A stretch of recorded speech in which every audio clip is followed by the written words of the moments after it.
اعوذ باللہ من الشیطان الرجیم بسم اللہ الرحمن الرحیم۔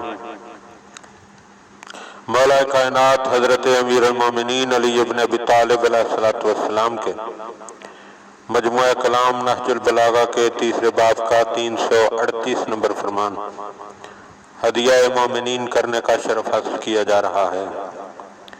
وقال علیہ السلام، آپ علیہ السلام نے ارشاد فرمایا، العلم علمان، علم کی دو قسمیں ہیں۔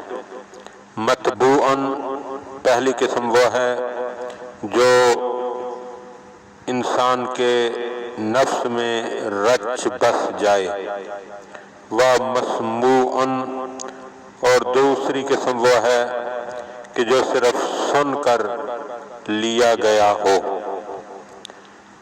اور پھر فرمایا کہ وَلَا يَنْفَعُ الْمَسْمُوعُ، اور سنا سنایا علم فائدہ نہیں دیتا،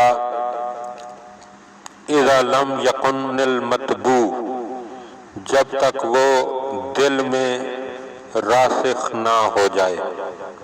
مولا کے فرمان کا ترجمہ یہاں پر مکمل ہوا۔ چند جملے یہاں عرض کر دوں کہ جس دور میں ہم زندگی بسر کر رہے ہیں اس میں ایک شور ہے کہ جناب علم بہت بڑھ گیا ہے، لوگوں کے علم میں اضافہ ہو گیا ہے۔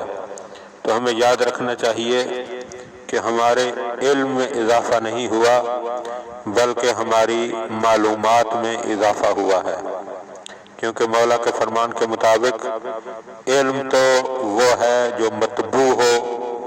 اگر وہ مطبوع نہیں ہے، انسان کے نفس میں، انسان کے دل میں راسخ نہیں ہوا تو وہ مطبوع نہیں بلکہ مسموع ہے، یعنی سنی سنائی باتیں ہیں، معلومات کی حد تک ہے۔ تو علم وہی ہوگا کہ جس پر عمل کیا جائے اور انسان کے نفس میں وہ راسخ ہو چکا ہو۔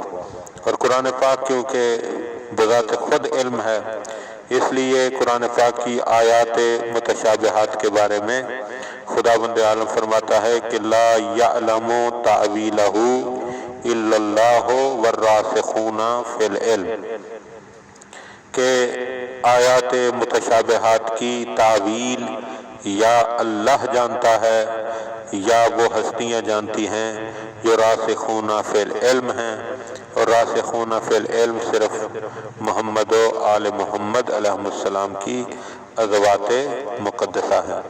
لہذا ہمیں چاہیے کہ جو بھی سنیں اس کے مطابق عمل کر کے اسے اپنے دل میں راسخ کرنے کی کوشش کریں تاکہ وہ ہمارا علم بن جائے۔